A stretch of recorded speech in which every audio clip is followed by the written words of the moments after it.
乡亲大家平安，今仔日是新历的2月25，旧历的2月初3，礼拜二。这个高中以下学校今仔日开学咯。台北市长郭文哲、新北市长侯友宜早起拢到学校看这个防疫的工作，是不是做了有妥当？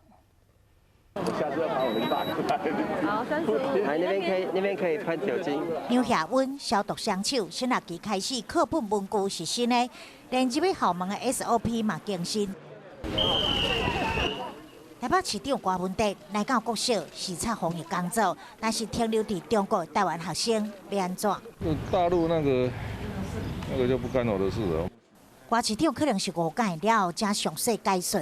因为我们有库克营呢，我们那个几乎我们远距教学那个整个系统都有嘛。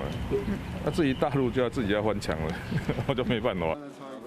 教育局长刷来补充，台北市也有100个学生停留在中国，会利用光碟或者是分段的方式学习。不过，新北市长侯友宜对小翔的问题，好像就已经有准备。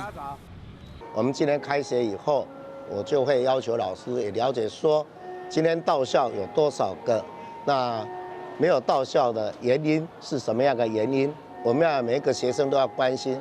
连续3天，侯友宜到学校视察相关的工作。郭文哲拢称赞，嘛有防疫大战，加做政治人物，拼关键战场。